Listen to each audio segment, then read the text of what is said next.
श्री गणेशाय नमः. अवधूत चिंतन. श्री गुरुदेव दत्त. श्री स्वामी समर्थ. जय जय स्वामी समर्थ. देव म्हणतात, बाळा, तू जर कधी काळी काय निश्चय करतोस, काही ध्येय प्राप्तीसाठी धडपड करत असतो, पण जर तू ते करत असताना दृढ निश्चय ठेवला आणि संकल्प करून ते करण्याचा प्रयत्न केला तर ते यश ईश्वर तुला देतीलच, ही आम्ही हमी घेतो. कारण जेव्हा तुम्ही संकल्पयुक्त काही करण्याचे निश्चयाने ठरवता आणि त्यामागे ती धडपड, ते कार्य पूर्ण करण्यासाठी तुम्ही जे काही संघर्ष करता, तेव्हा ते कार्य पूर्णत्वास ईश्वर स्वतः नेऊन देतात. कारण त्यात तुम्ही तुमच्या संकल्पांची आणि तुमच्या कमालीच्या चिकाटीची, धैर्याची अवस्था दाखवत असता, तेव्हा ईश्वरही तुमच्यावर राजी असतात. देव म्हणतात, तू जेव्हाही जेही काम चिकाटीने योग्य रीतीने पार करशील, तेव्हा मीही तुला ते भरघोस यश देईन. कारण तू त्यामागे खूप काही प्रयत्न केले आहेत. आशा ठेवून तू ते कार्य हाती घेतले आहे. मात्र त्यात तू योग्य रीतीने कार्य केले आहे, म्हणून तुला ते यश मोठ्या प्रमाणात प्राप्त होत आहे. देव म्हणतात, तुम्ही जर एकदा तुमचा निश्चय केला की देवा, मला हे गाठायचे आहे, माझा हा संकल्प आहे, त्याला मला पूर्ण करायचे आहे, तेव्हा ईश्वरही तुम्हाला ती साथ देतात. देव म्हणतात, बाळा, मनुष्य धर्म असाच आहे की तो नेहमी संघर्षापासून, दुःखापासून वेगळा होण्याचा प्रयत्न करतो. पण त्याला हे जाणले पाहिजे की जेव्हा कर्म प्रधान आहेत, तेव्हा कर्मरत राहिले पाहिजे. कितीही अडचणी येवोत, मग त्या कितीही कठीण प्रसंग दाखवत, पण ईश्वर तुमच्या सोबत आहे. जर तुम्ही हा आशीर्वाद मिळवण्यासाठी प्रयत्न करत आहात, ते कार्य पूर्ण होण्यासाठी प्रयत्न करत आहात, तर तुम्हाला थांबायचे नाही, तुमची गती कमी करायची नाही. तुमच्या कार्यातले जेही काही अडथळे आहेत, ते ईश्वर तुम्हाला अगदी सहजरित्या पार करण्यासाठी ती क्षमता देऊ इच्छितात.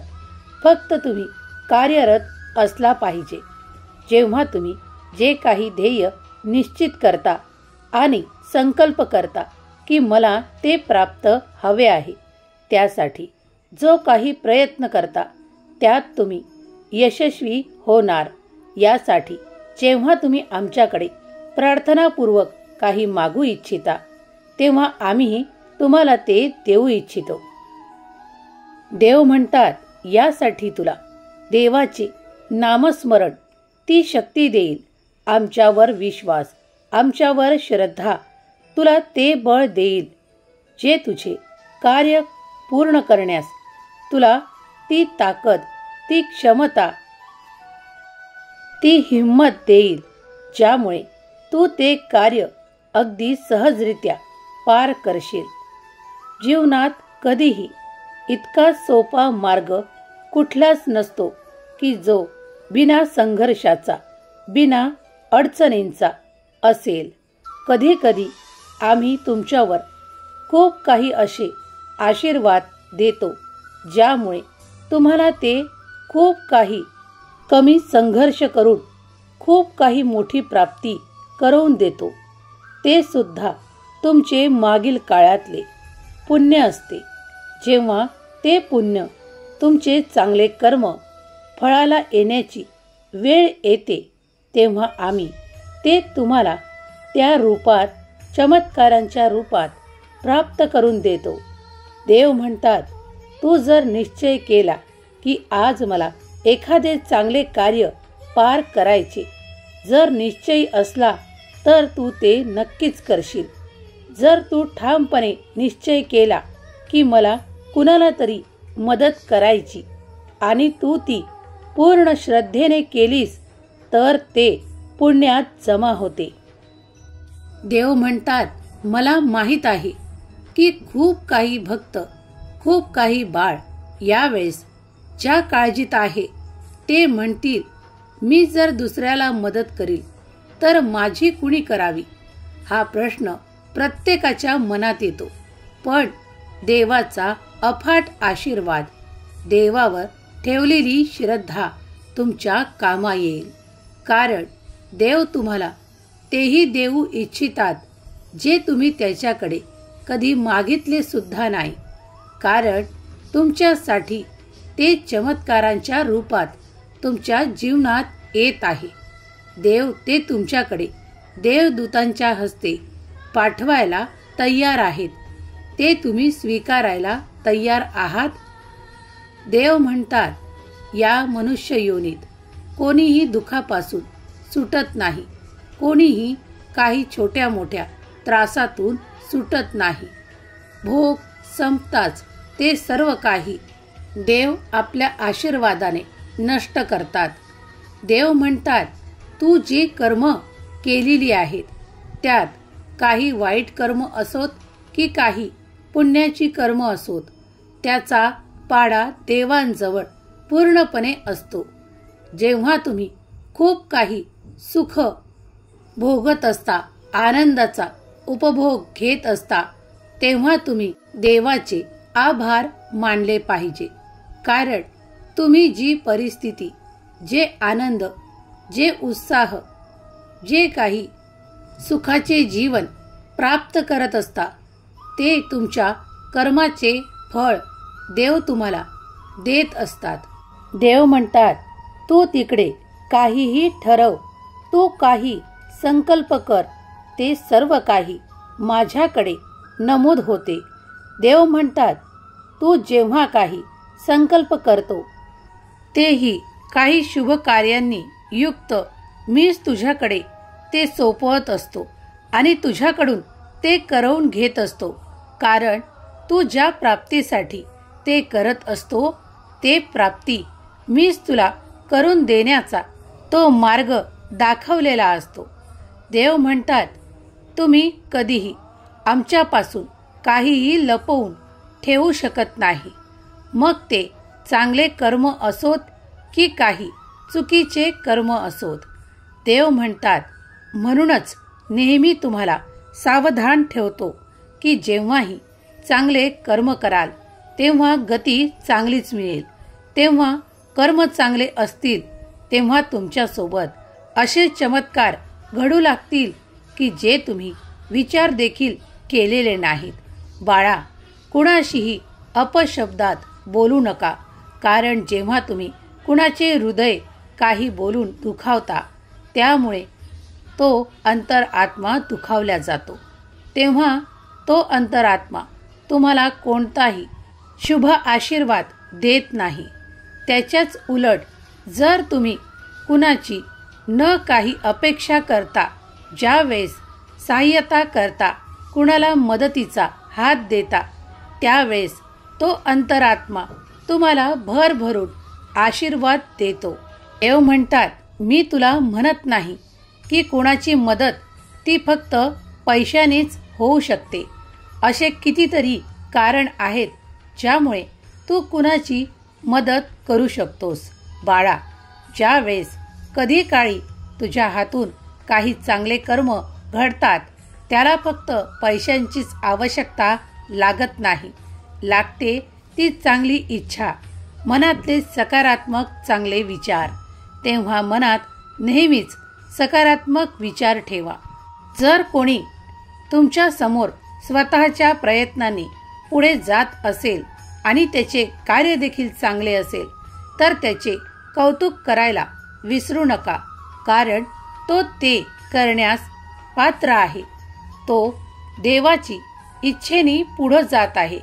तेव्हा त्याच्यासाठी नकारात्मक भावना ठेवू नका.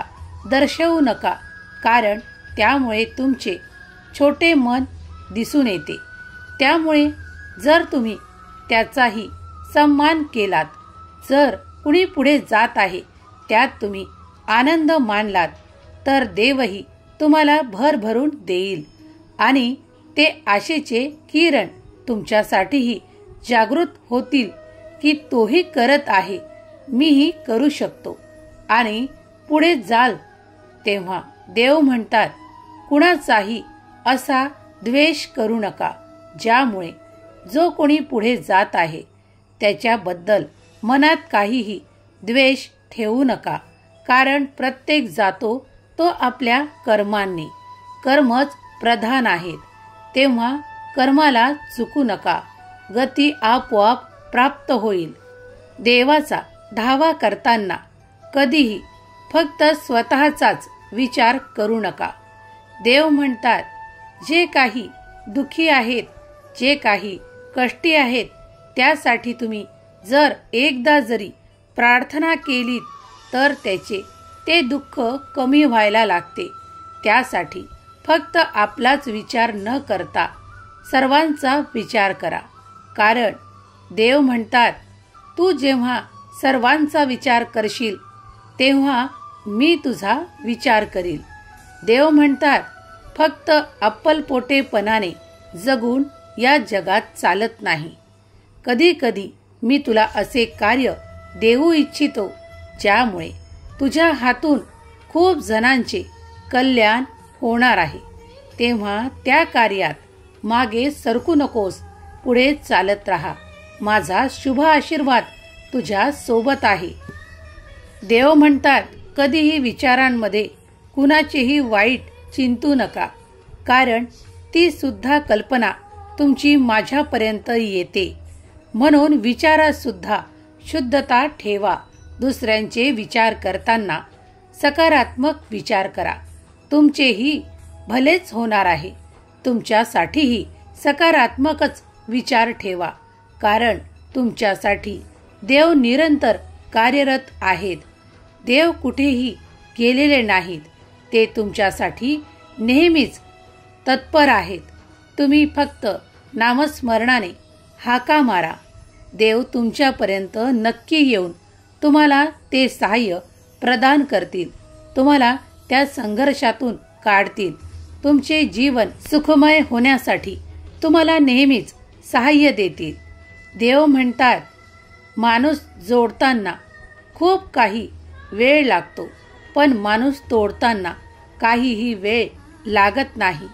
तेव्हा एक दुसऱ्यांना जोडून राहा, कारण माणूस जपा, माणूस शिका.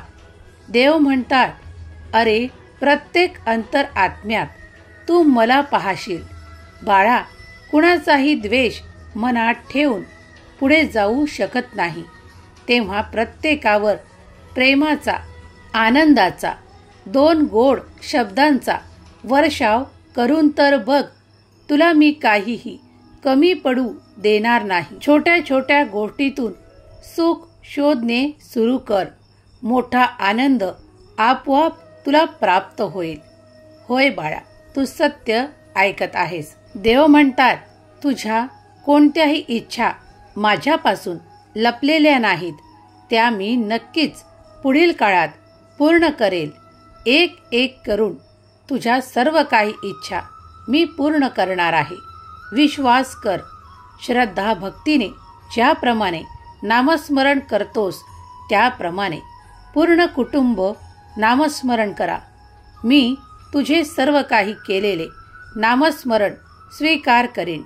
देव म्हणतात, तू जी काही पूजा वगैरे करत असतो तीही मी स्वीकार करतो. तू जो काही नैवेद्य प्रेमाने मला अर्पण करतोस तोही मी स्वीकार करतो. तुझ्या मनातले भाव माझ्यापर्यंत येतात. तू श्रद्धा भक्तीने माझ्यापर्यंत आला आहे, तेव्हा निश्चिंत हो. हम गया नहीं, जिंदा है या वाक्याची तुला वारंवार प्रचिती यायला लागेल. जेव्हा तू विश्वासाने माझ्याकडे आला आहेस तेव्हा हा विश्वास कायम ठेव. मी तुझे कल्याणच करणार आहे. सुखी रहा बाळा, तुझे कल्याण होईल. श्री स्वामी समर्थ. जय जय स्वामी समर्थ.